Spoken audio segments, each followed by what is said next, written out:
Muy bien, ¿cómo se encuentra? Vamos a dar comienzo a una clase de base de datos uno para la extensión áulica de Crespo de la Tecnicatura Universitaria en Programación de la Universidad Tecnológica Nacional. En este momento vamos a iniciar con la parte conceptual de la base de datos y todo lo que tiene que ver y lo que nos va a llevar a los diagramas de relación, que por supuesto son modelos, son esquemas visuales que nos ayudan mucho para plasmar esos diseños que son entendibles por la mayoría de las personas, que eso es un poco el resumen ansioso, ¿verdad?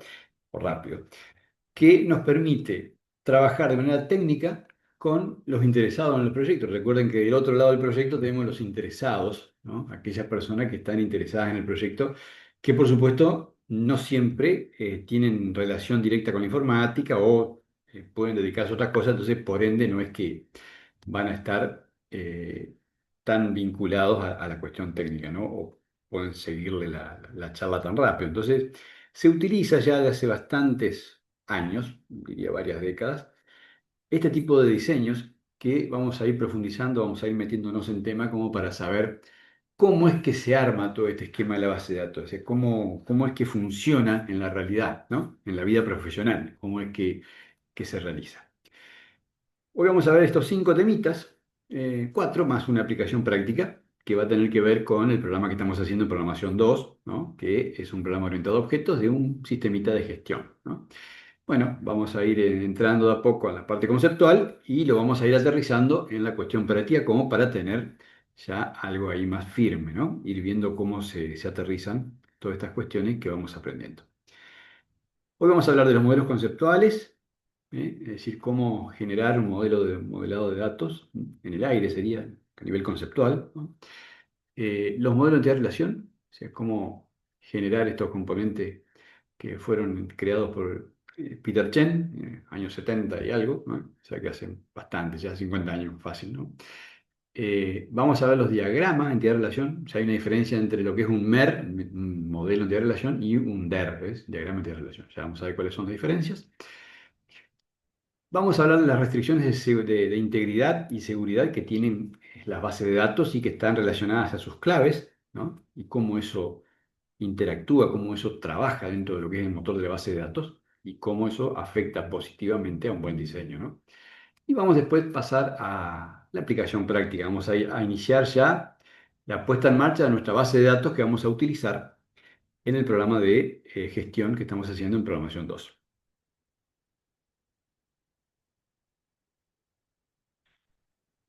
Muy bien, ¿qué es lo que podemos entender por modelo conceptual? Primero, fundamental, de base, es una representación abstracta de la realidad, es decir, es algo intangible, ¿m? Que nosotros imaginamos, representamos en función de la virtualización que queremos hacer de la realidad. Es decir, hay un elemento en la realidad que queremos gestionar. Hay un esquema, hay camiones que van y que vienen, hay productos que se mueven, hay clientes, hay proveedores, bueno, hay personas, hay movimiento de fondos, hay relaciones económicas, bueno, todo eso lo queremos pasar a la parte virtual, ¿no? Nos queremos representar de manera abstracta esa realidad, ¿no? Y lo hacemos de esta forma. Lo hacemos basándonos en eso que se llama modelo conceptual, ¿no? Que nos va a servir como un plano o guía para después ir formando toda la cuestión que queremos armar para gestionar esos datos y que persistan en una base de datos. Es decir, que son tres elementos que integran este modelo conceptual: la abstracción de la realidad, herramientas de planificación y medio de comunicación. La abstracción, bueno, un poco lo que les estaba diciendo, ¿no? Es decir, capturar esos elementos esenciales, transporte, personas, productos, fondos, ¿no? Rubros, proveedores. Ignorar los detalles innecesarios, o sea, lo que no tiene peso dentro del esquema. Esto es totalmente adaptado a cada cuestión. Es decir, dependiendo del dominio del problema que se trate, dominio del problema se llama cuando yo quiero trabajar acerca de un esquema en particular, cuando alguien me propone un desarrollo específico para dar una solución a algo, bueno, eso se llama dominio del problema, va a ser muy relativo a cuáles van a ser elementos fundamentales y cuáles van a ser esenciales. O sea que eso ya es una cuestión específica de cada uno de los análisis que se realicen. Las herramientas de planificación nos van a permitir trabajar armar, organizar, definir exhaustivamente antes de construir esa base real. O sea que realmente, además de nosotros imaginarnos, seleccionar esos elementos abstractos de la realidad para después virtualizarlos, eh, tenemos que hacer una planificación en función de eso, y ahí hay herramientas para eso. Y después vamos a usar lo que se llama un medio de comunicación que tiene que ser claro y entendible, comprendible para todas las personas interesadas. ¿M? Es decir, no solo para el equipo desarrollador del software, sino también, por supuesto, para los interesados que están demandando la solución.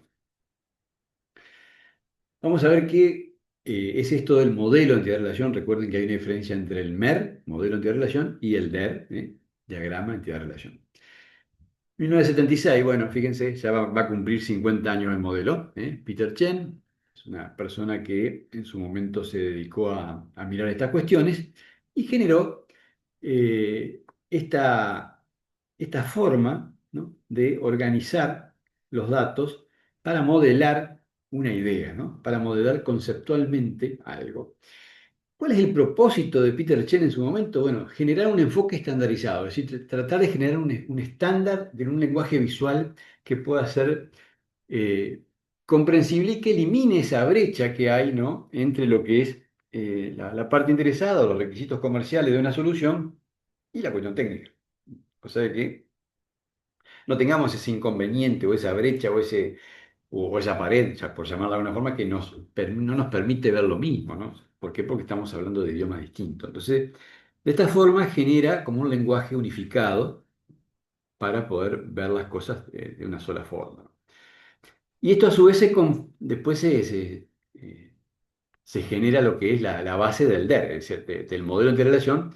Ya fuimos un poquito más, ¿no?, y generamos lo que se llama diagrama de interrelación, ya con elementos un poco más cercanos a la cuestión técnica. Es decir, ya el DER ya es más para los desarrolladores, ¿no? Ya está más cerca de los desarrolladores. El MER es ese lenguaje que es entendible por todos.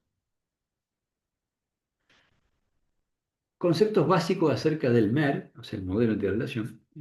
Tenemos lo que son entidades, atributos y relaciones. Bueno, fíjense que aquí ya vamos hablando de algo similar de lo que estuvimos hablando en programación 2 acerca de la programación orientada a objetos, donde habíamos dicho que las clases son entidades molde que por supuesto van a generar esa representación de la realidad. Una clase persona, una clase animal, una clase, bueno, en este caso estudiante, profesor, curso, ¿no?, que representan entidades físicas reales y las virtualizamos de esta manera. Bueno, en este caso las entidades usamos rectángulos, ¿no?, como forma gráfica de identificarlos. Los atributos, recuerda que son las características de las clases, ¿no? Si todas esas características que van a ser comunes a los elementos que van a ser las instancias de cada clase. Bueno, los atributos se generan visualmente con óvalos o elipses, es decir, un ovalito así, para generarle lo que es al lado de la entidad sus características. Es decir, hago la entidad persona con un rectángulo y voy a tener óvalos que van a decir nombre, DNI, email, domicilio, ¿no?, que son los atributos en rectángulos. Todo eso alrededor del rectángulo. Y las elipses, los óvalos, son estos atributos, van a estar alrededor de ese rectángulo. Las relaciones se generan en el modelo inicial de Chen con diamantes, como un rombito sería, ¿no? Después como que se veía muy pesado eso, después pasó a líneas y bueno, hubo algunas mejoras, se podría decir, ¿no? Mejoras que dentro de lo que es la comprensión generalizada. Acá estamos lejos de lo técnico, ¿no? Estamos hablando de la generalidad.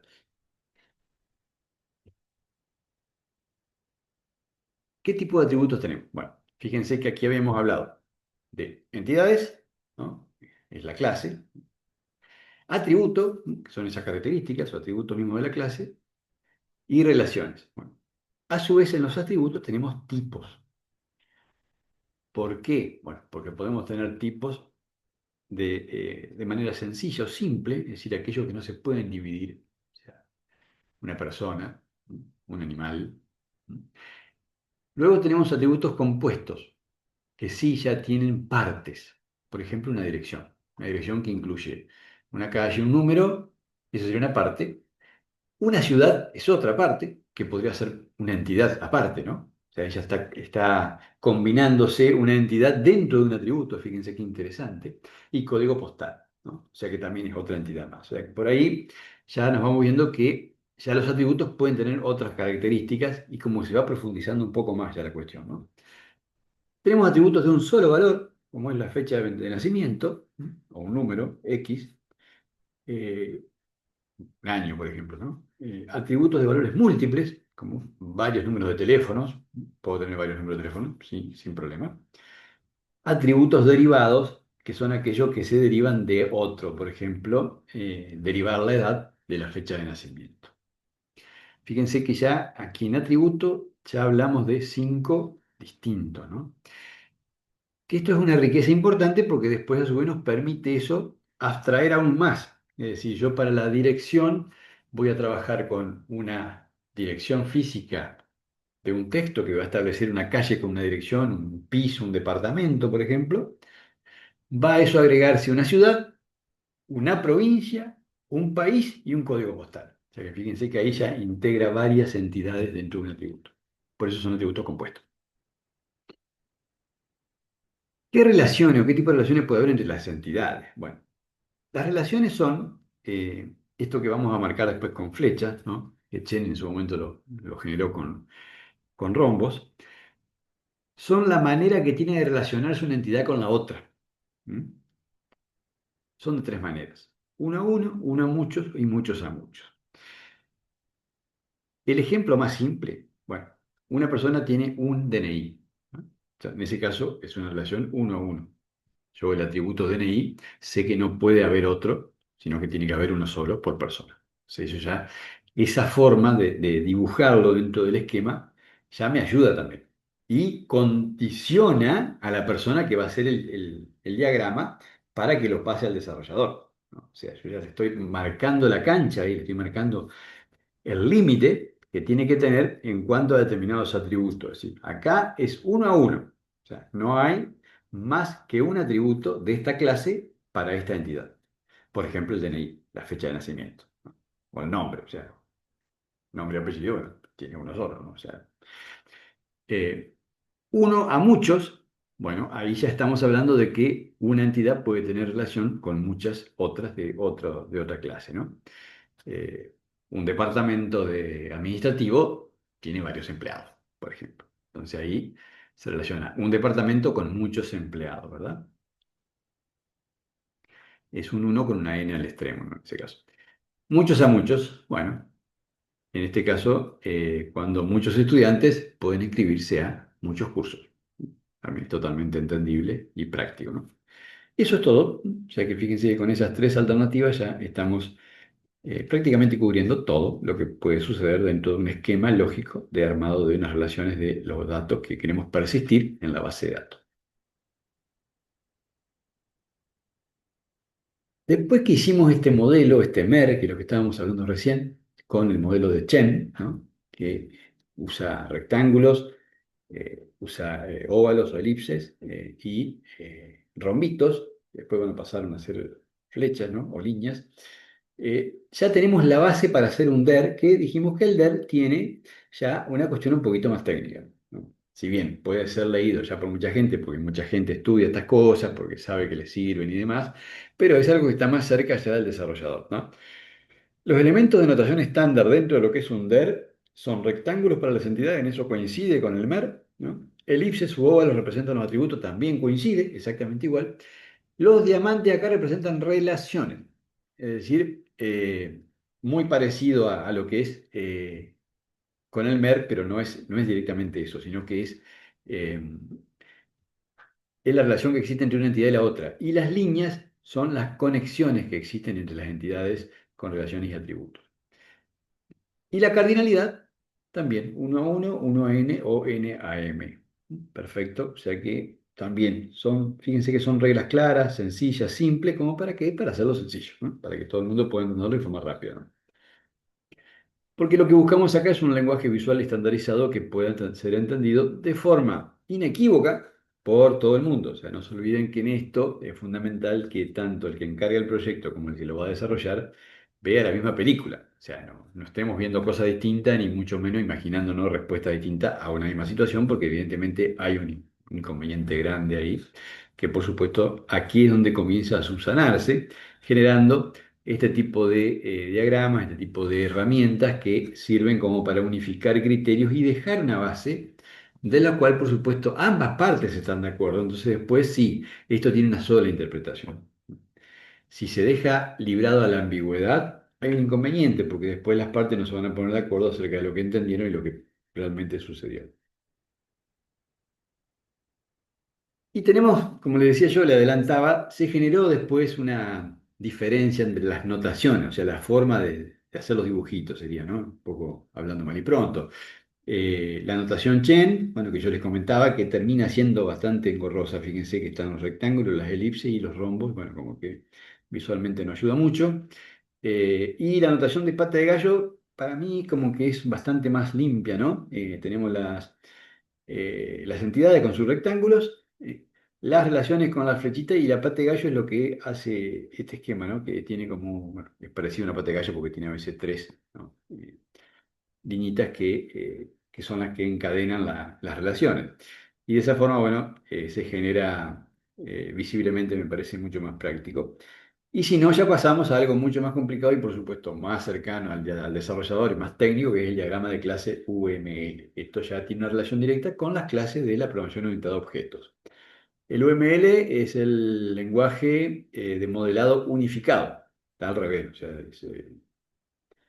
está la U que es de unificado en inglés, la M de modelado en inglés y la L de lenguaje en inglés, ¿no? Lenguaje de modelado unificado significa UML y que por supuesto también tiene el mismo propósito, es dejar claro cuál es el diseño que vamos a hacer de la base de datos, sin duda, ¿no? Porque ese es todo el tema acá, y ponerse de acuerdo sobre algo y tener eso como base, ¿no? Que después de ahí no nos movemos, porque si no, imaginen que no podemos largar el desarrollo y que después haya gente que diga, no, pero esto no era así. No, pero si acá está en el DER o en el UML que firmamos. ¿Es necesario que en todos los desarrollos, todos los proyectos haya un MER, un DER y un UML? No, no es necesario. Yo todos mis años he hecho muchísimos sistemas y muchos lo he hecho en base a solamente un DER, ¿no? O un diagrama de clases de base de datos, que lo hace el mismo SAMP con PHP por ejemplo. Eh, y en otras empresas he tenido, sí, los tres. ¿Por qué? Porque, bueno, hay departamentos, hay esquemas, hay estructuras más grandes, burocráticas, que se van respaldando unas a otras por la toma de decisiones. Y, bueno, en ese caso sí ha sido. Pero no es obligación. Es decir, todas estas son herramientas. Es como el diagrama de flujo, que lo podemos usar en alguna partecita del código. No haga un diagrama de flujo siempre para todos mis programas porque no tiene sentido, ¿no? El diagrama de flujo lo que intenta es arrojar claridad sobre una cuestión compleja a desarrollar dentro de un software. Esto es lo mismo, ¿no? Acá es exactamente lo mismo. Si hacemos un MER que está claro, no es necesario hacer el DER encima y el UML. O sea, ¿se puede hacer? Sí, se puede, por supuesto. O puedes arrancar un DER claro de entrada y ya está, se alcanza y sobra porque el sistema con eso está cubierto, o sea, no hay dudas. O sea, acá el tema es eliminar la ambigüedad, simplemente eso, ¿no? Tratar de que sea claro y que tanto las partes interesadas del lado de la empresa que ha solicitado el desarrollo como del lado de la empresa de desarrolladores tenga el mismo concepto sobre lo que tiene que desarrollar. Fíjense, acá vamos a plasmar lo que hablamos hasta recién en lo que sería un sistema académico. Fíjense, en caso de estudiantes, tenemos la entidad estudiante o la clase, sería lo mismo, ¿no? Con los atributos siguientes. Tiene un ID, que es para identificarse, un nombre, un correo electrónico y la especialidad que está estudiando. La entidad curso va a tener un código de curso, va a tener el título, el nombre del curso, matemática, programación, bueno. Créditos, bueno, puede ser un dato extra que puede tener el curso o no, es un atributo. Y la descripción, o sea, cuáles son las temáticas, bueno, la forma de trabajo y demás. Profesores, va a tener un IDE, un nombre, un departamento y una oficina. Y fíjense que aquí surgen relaciones, como se puede ver, donde un estudiante se inscribe en curso. Bueno, ahí habíamos dicho que la relación es de muchos a muchos, ¿no? Porque muchos estudiantes pueden inscribirse en muchos cursos. El profesor enseña en muchos cursos, entonces un profesor a N cursos, y el estudiante es asesorado por un profesor. En este caso, en el caso de tesis, por ejemplo, ¿no? En el caso de tesis se da que en algunos casos, un estudiante es asesorado por un único profesor. Entonces, en este caso hay muchos estudiantes que son asesorados por un docente. También está la otra relación que es de un estudiante es enseñado o asesorado por muchos docentes. También ocurre en ese caso también. Ocurre en ambas, ¿no? No hay ningún problema en ese caso. Y llegamos a lo que es la clave primaria, que ya ahora lo vamos a ver en la práctica cómo funciona cuando armemos la base de datos. Que la clave dentro de lo que es base de datos es un elemento primordial, fundamental, porque genera la particularidad de poder identificar y darle fuerza, ¿no?, a lo que es el motor de la base de datos y cómo va a proteger, ¿no?, y cómo va a leer internamente el motor, cómo va a manejarse con el tema de los datos, por tener una identificación que la llamamos clave primaria. Es un atributo o una combinación de atributos, puede ser también, ¿no?, que identifica de forma única a cada instancia de la entidad dentro de un conjunto de entidades. Es decir, la base de datos, como ya lo había dicho en su momento, así muy groseramente, es muy parecido a un Excel, como para que lo tengamos más rápido linkeado a la cabeza, ¿no?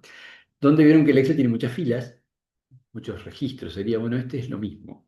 Cada fila o tupla que se le denomina es un registro que va a ser eh, un conjunto de atributos. Cada columna es un atributo, entonces cada filita tiene un conjunto de atributos que después, del lado de los objetos, es un objeto mismo, ¿no? Es un objeto con sus características. ¿Qué necesita ese objeto? Necesita algo que lo identifique de forma única, ¿no?, dentro del resto de las entidades. Bueno, eso es la clave primaria. De cada fila hay una clave primaria que va a hacer que identifique de manera unívoca, ¿ah?, del resto de las otras filas, de los otros registros serían. Es como la marca, ¿no?, que tiene cada registro con el tema de la clave primaria. ¿Qué característica debe cumplir? Debe ser único para cada instancia de la entidad, ¿no? No puede contener valores nulos, debe ser mínimo y sin atributos innecesarios, debe ser estable, o sea, no puede corromperse, no puede cambiar de manera que pierda su esquema de resultar unívoca, ¿no? Esto por cuestiones prácticas, generalmente las mismas bases de datos ya proponen que la primary key puede ser incluso autoincremental, que se le llama, ¿no? El motor de base de datos va originando un número más cada registro, entonces como que vos como programador te olvidás y sabes que eso te asegura de que va a ser único, porque va a ir creciendo uno a uno sin posibilidades de que vuelva atrás o que genere un registro duplicado, ¿no? Y si se da porque lo hiciste manualmente, el motor te va a decir no, no se puede, ¿no? Así que eso es una ventaja que yo en mi caso la aprovecho, ¿no? Salvo que por ahí el DER de alguna empresa me exija que use otra clave primaria, bueno, en ese caso lo sigo, pero a su vez le agrego una mía, aparte por una cuestión de orden interno, ¿no?, de cómo funciona mi cabeza, que creo que es importante también ser fiel a sus criterios, porque después el que tiene que solucionar los problemas es uno, ¿no? Entonces tiene que entender también cómo cubrirse de las cosas, y si hay algo que no te da seguridad, si hay un diseño que a vos no te cierra, bueno, lo tenés que discutir y plantear antes de arrancar el diseño porque lo tenés que modificar antes. Hay que acordar los agregados o modificaciones antes. Entonces, generalmente no tienen problema cuando vos le decís agregar cosas para tu conveniencia, ¿no? El tema es cuando querés quitar o modificarles algo que realmente, bueno, ellos lo consideran que debe ser así. En mi caso, yo, si me ocurre que por ahí en una clase de clientes, por ejemplo, yo le pongo un IDE que sea autoincremental y que, bueno, que casi infinito, o sea, tengo tablas de 30 millones de registros, y imagínense esos números grandes, que empezaron desde el uno. O sea que eh, eso yo me aseguro de que tengo ese IDE que va creciendo y ese va a ser mi clave primaria, o sea, no hay forma de que exista algo que lo cambie. Pero si, por ejemplo, me dicen, no, la clave primaria debe ser el quit. Bueno, en ese caso eh, se puede aceptar, se puede generar la posibilidad de darles la razón o usarlo como un elemento de indexación al quit, la manera de ordenarse, pero el quit por ahí, bueno, puede tener sus variantes, o si después más adelante se cambia la estructura del quit por alguna razón, alguna ley o un decreto gubernamental genera la modificación de ese número, porque es un número que se arma en función de una fórmula, que por supuesto salió a través de una reglamentación y que esa reglamentación puede cambiar. Entonces, por ende, yo no estoy seguro, lo que yo sé que no va a cambiar es la sucesión incremental de los números. Eso no va a cambiar nunca. Entonces, a mí me da tranquilidad eso, ¿no? El quit, no sé, mañana lo cambian y resulta que me le ponen una letra y ya, ahí ya no sé, porque yo ya voy a perder por ahí el esquema que por ahí tenía, o la vinculación que planeé a nivel lógico, ¿no? Bueno, hay muchos temas detrás de esto, los cuales por eso voy agregando como para que vean que el abanico como que se comienza a abrir, ¿no? Y que, por supuesto, hay que tener criterios propios acerca de cómo funciona. Ejemplo, y de estudiante en curso, y de curso, código curso, el nombre es lo de menos. ¿Eh? Eh, Profesor, y de profesor, o IDE mismo. O sea, la entidad profesor le pones IDE, nombre, dirección, email, teléfono. O puedes ponerle IDE profesor, no hay problema, se puede poner sí, por supuesto, no hay ningún problema. Eso es cuestión ya de cada desarrollador, de cada equipo de desarrolladores. Lo que sí hay que mantener el criterio. Si siempre vamos a usar IDE más el nombre de la entidad, en todo iguales, y si vamos a usar IDE, es IDE para todos. Cosa de no tener que en cliente le llamé de cliente y en proveedor le llamé IDE, porque después cuando quiero programar no me acuerdo si cuál era que tenía IDE proveedor. No, o sea, o es todo IDE, o es todo IDE proveedor, IDE cliente, IDE persona, IDE animal, IDE, ¿eh? A eso me refiero. Tiene que haber un criterio por una cuestión de orden que después, por supuesto, termina favoreciendo en un buen desarrollo. Claves externas o integridad referencial integridad referencial, fíjense que además de la clave primaria existen claves externas, que esas claves externas son, ¿cuáles son? Son las claves primarias de la otra entidad que está relacionada, ¿no? Entonces, eh, ahí es donde viene también un temita interesante que después nos ayuda mucho porque generamos la posibilidad de vincular las claves entre una entidad y la otra. Por ejemplo, yo tengo, como en este caso aquí habíamos visto, una relación donde un profesor o un estudiante se inscribe en un curso. Bueno, en ese curso que se va a inscribir el estudiante va a ir en la entidad curso, o en la entidad de inscripción, perdón, la entidad de inscripción, que va a ser lo que va a vincular curso y estudiante, va a tener que estar el ID curso, el ID estudiante, ¿no? Y la fecha o lo que sea de la inscripción. Y, por ejemplo, puede haber un docente también si está para esa inscripción, ¿no? Pero el ID curso y el estudiante ya están dentro de inscripción. O sea que fíjense que ahí ya estoy usando los IDE, que en esta clase o en esta entidad inscripción van a ser claves foráneas, ¿no? Porque estoy usando las primarias de otras entidades. Y por supuesto, inscripción va a tener su IDE, que va a ser su clave primaria, o IDE inscripción, que va a ser su primaria, ¿no? Pero además va a tener IDE estudiante, IDE profesor, ¿no? ¿Por qué? Porque, o IDE curso, fíjense, también es necesario, tiene tres foráneas o tres externas, ¿no? ¿Por qué? Porque las está vinculando en esa tabla nueva que está haciendo de inscripción. Eso es exactamente una clave externa, ¿no? Y que favorece lo que se denomina en base de datos la integridad referencial. Referencial por el hecho de que se referencia a otra entidad, ¿eh? Es decir, y de curso está referenciando dentro de la tabla de inscripción, está referenciando el curso. Y de profesor está referenciando a la tabla profesor, ¿eh? Y de estudiante lo mismo, ¿no? Está referenciando a la tabla estudiante con su ID.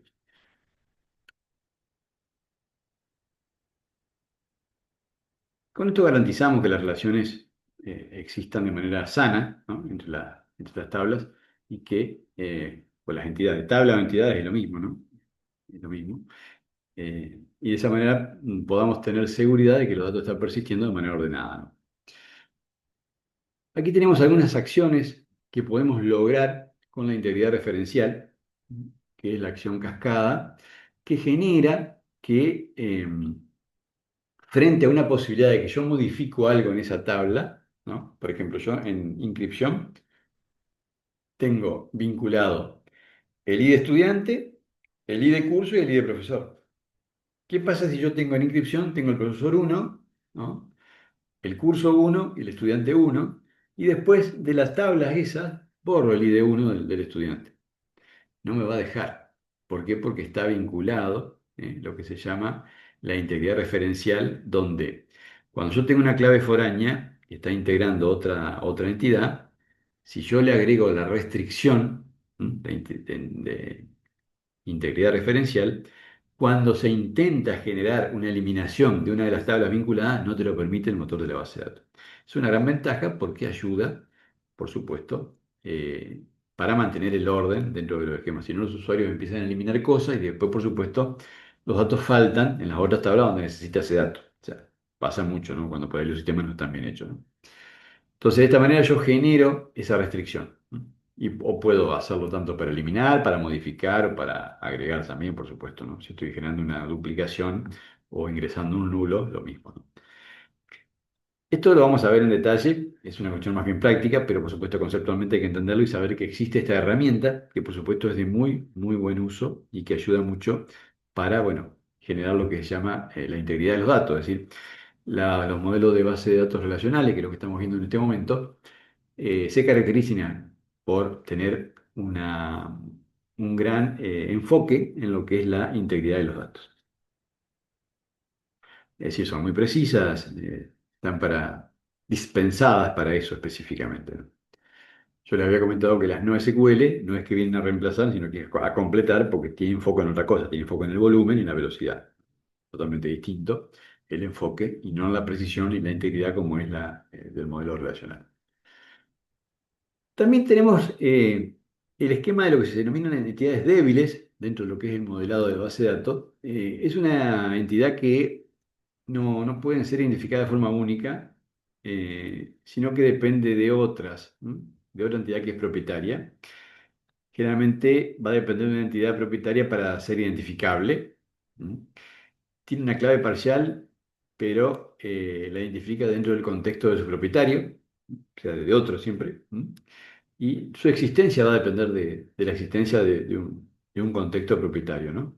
Se representa con rectángulos dobles las entidades débiles. Por ejemplo, una entidad de examen. ¿Por qué? Porque va a necesitar de un curso, de una inscripción, o sea, necesita, ¿no? Algo propietario que la contenga, que le dé entidad, que le dé respaldo de existencia, digamos. O sea, no tiene sentido un examen suelto, sino pertenece a un curso o a una inscripción. Entidades débiles. Que por supuesto tienen entidad, tienen atributos, o sea, todo, pero bueno, tienen esa característica de relación con una entidad más fuerte, ¿no? Algunos lo llaman entidad débil y entidad fuerte, también. Otros entidad débil y entidad propietaria. Creo que débil y fuerte por ahí como que puede ser un poco más conceptualmente más sencillo de comprender de manera inicial, ¿no? Hasta que por ahí uno va avanzando en estos conceptos nuevos.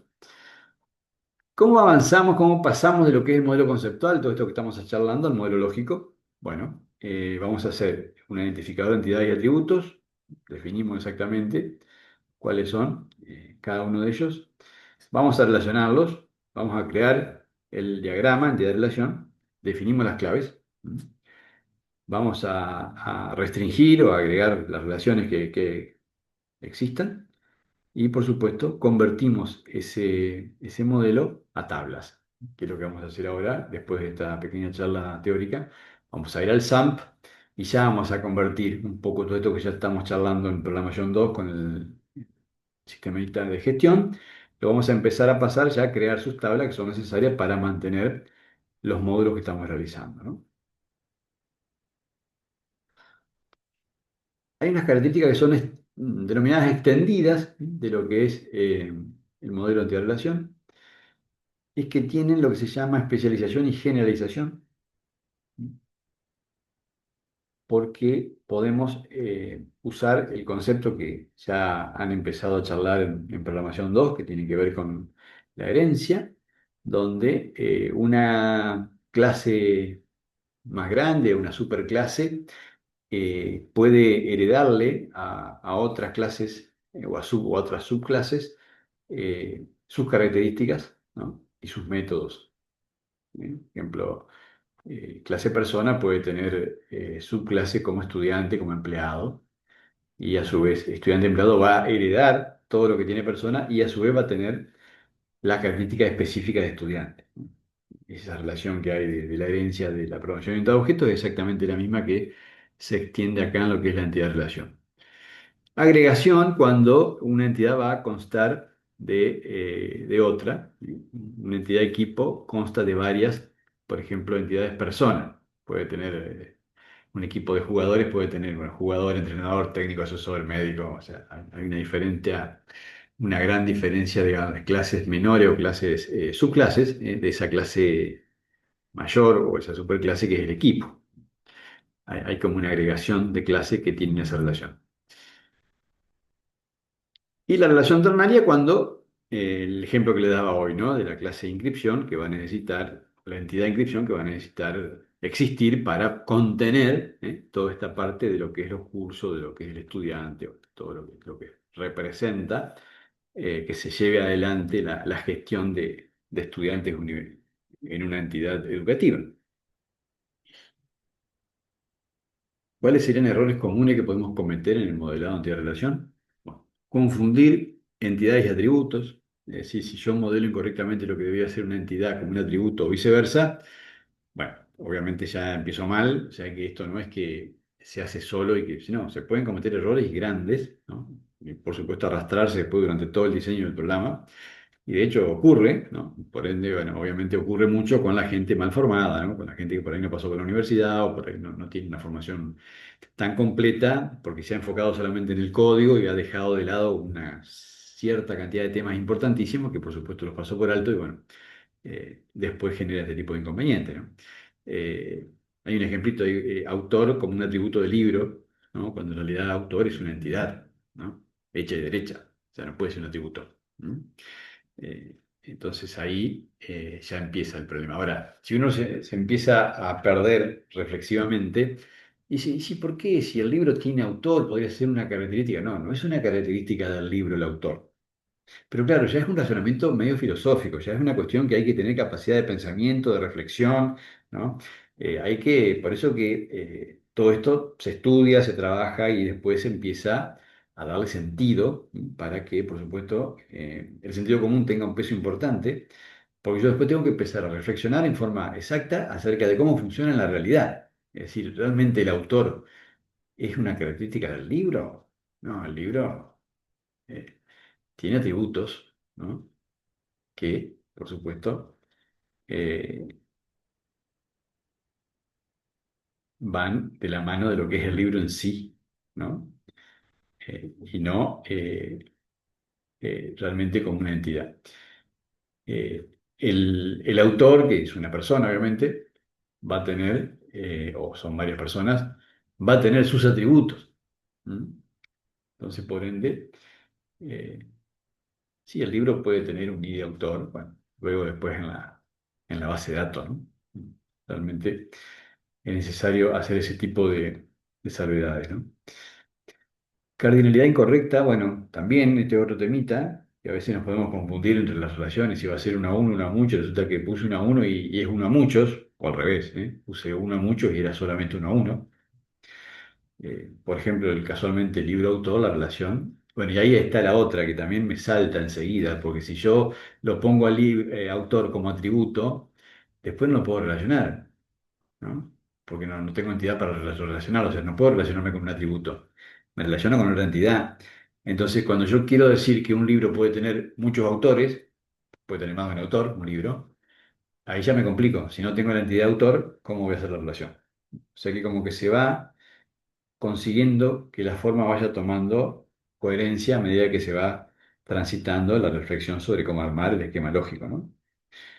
Relaciones redundantes, es decir, relaciones que pueden derivarse de las existentes, también se da bastante, es un error bastante común, que por ahí, si se pierde el objeto, es decir, mantenerlo sencillo, simple y empezar a complicarse tanto con las entidades, por eso los primeros temas que hablamos fue que las entidades deben ser las más relevantes y dejar fuera todo lo que no sea de peso para el concepto del dominio del problema que intentamos resolver.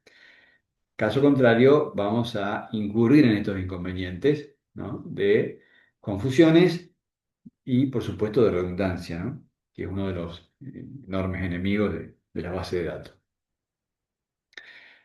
Y por supuesto que no hayamos puesto entidades que son básicas para el negocio, es decir, armamos un sistema de gestión de empresa para ventas de productos y no pusimos proveedores, por ejemplo. O sea, no pusimos rubro, no pusimos productos, ¿no? Bueno, cosas así, que realmente son, bueno, básicas, necesarias, ¿no? Bien, ¿qué hemos aprendido acá a nivel teórico? bastante diría, ¿no? Que ya estamos en condiciones de comenzar a armar nuestras primeras tablas en la base de datos. Ustedes ya instalaron SAMP, o sea que ya están dentro del esquema de lo que estamos hablando. Ya crearon su propia base de datos, ya me han enviado los trabajos prácticos, o sea que están dentro de lo que estamos charlando. Y bueno, ya podemos hablar de cardinalidad, podemos hablar de entidad de relación y por supuesto claves, tanto primarias como foráneas y de integridad referencial. O sea que hemos dado un lindo paso como para que nos permita ahora continuar ya con lo que tiene que ver del SAM que les decía, que aquí lo tengo preparado para mostrarlo directamente. Esto es exactamente lo que ustedes tienen instalado. Solo lo único que he hecho aquí es crear una base de datos que se llama Gestión ACME y ya le he creado la tablita clientes, como ven. Eh, ya vamos a ver qué atributos tiene. Y estoy a punto de crear la tabla productos o entidad, ¿no? También se llama. Me da 4 atributos por default, puedo dejarlos ahí o agregarle más. Lo creo. Y aquí es donde coloco el nombre del atributo. Dijimos que conviene por una buena práctica darle un ID y marcarle ya que es autoincremental, ¿no? Y que a su vez va a ser primary key. El producto va a tener un nombre que va a ser de varchar, vamos a ponerle 65 lugares. Va a tener el producto un ID proveedor, también un entero de 11 lugares, alcanza y sobra, para estar tranquilo.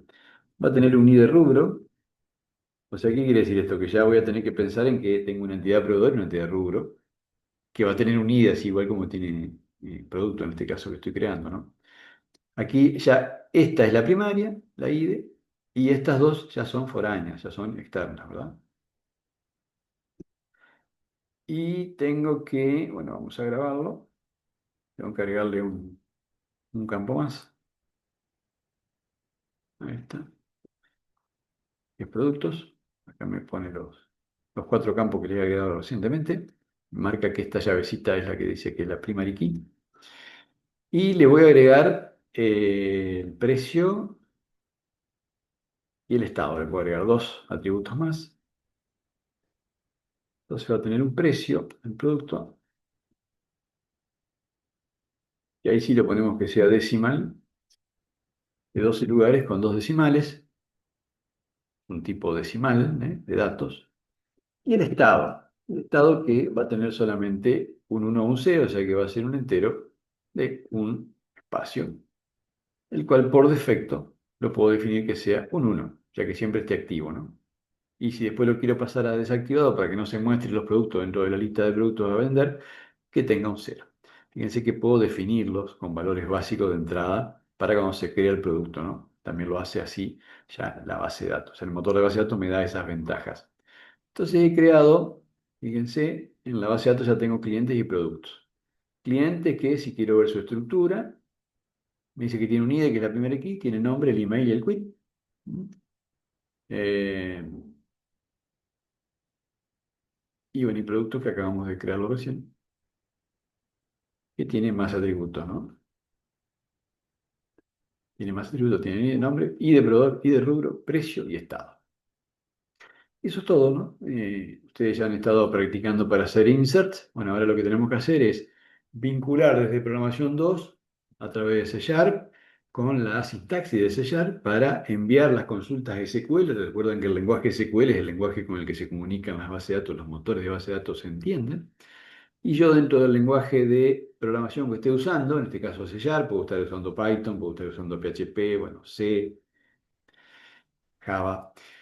Yo usaré la sintaxis de cada lenguaje y dentro enviaré el literal en texto del SQL que quiero informarle al motor de base de datos para que empiece a hacer las operaciones que quiero hacer aquí, si es de inserción, si es de lectura, si es de modificación o eliminación o simplemente de consultas complejas, las cuales estoy vinculando una tabla con la otra.